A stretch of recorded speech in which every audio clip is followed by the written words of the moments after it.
আসসালামু আলাইকুম দর্শক মণ্ডলী। আজকে আমরা দেখতে এবং জানতে চলেছি একটি দৈত্যকার বর্মধাতু প্রত্যাবৃত্ত একটি দ্বীপ সম্পর্কে, যেটিকে কসবের সাথে তুলনা করা হয়েছে। কারণ এখানে রয়েছে টিনের ছাদ এবং টিনের ছাদগুলি এত শক্তভাবে একত্রে যা বস্তাবন্দি। মিকিয়ংয়ের দ্বীপটিকে বিশ্বের সবচেয়ে জন আকর্ষণীয় অঞ্চলগুলির মধ্যে একটি হিসাবে বিবেচনা করা হয়। তো চলুন জেনে আসি এই দ্বীপ সম্পর্কে এবং দ্বীপে কতগুলো জনসংখ্যা বসবাস করে এবং দ্বীপটি কোথায় অবস্থিত। তো স্বাগতম আমার প্রিয় দর্শক রহস্যময়ী 100-এর একটি দুর্দান্ত এপিসোড।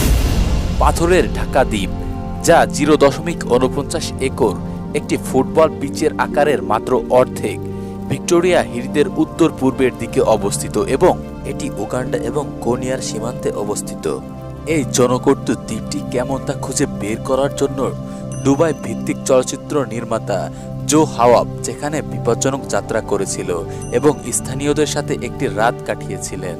মিকিয়ংয়েতে তার সময় সম্পর্কে একটি শর্ট ফিল্ম হাওয়াব ব্যাখ্যা করেছেন যে এখানে 1000 জনেরও বেশি লোক বসবাস করে এবং এটি খুবই ছোট। তিনি বলেছেন যে দ্বীপটিকে মরীচিকার মতো দেখা যাচ্ছিল যখন তিনি এটির কাছাকাছি এসেছিলেন এবং তিনি নিশ্চিত নন যে বিশাল ঢেউর কারণে নৌকাটি ধরে থাকবে কিনা। অবশেষে যখন সে অন্ধকার মিকিয়ংয়েতে পৌঁছায় তখন প্রতিবেশী দ্বীপের নিরাপত্তা রক্ষীদের সাথে দেখা করে এবং 250 এক্সেস ফি দিতে হয়। এটি এলাকার জলদস্যুতার কারণে এই ব্যবস্থা নেওয়া হয়েছে। যদিও মিকিয়ংয়ে কয়েক দশক ধরে কোরিয়ান এবং উগান্ডার মধ্যে বিদ্রোহী উতাস হয়ে উঠেছে, তাই জাতীয়তার কারণে এই দ্বীপের জনগণ একসাথে আনন্দ উল্লাস করে না। এখানে একটি সুপার মার্কেট রয়েছে যেখানে অ্যালকোহল ও কোমল পানীয় বিক্রি করা হয়। এই দ্বীপের জনসংখ্যা আজ থেকে প্রায় 2009 সালে জনসংখ্যা গণনা করা হয়েছিল 130 জন। আজ 1000 জনেরও বেশি হয়।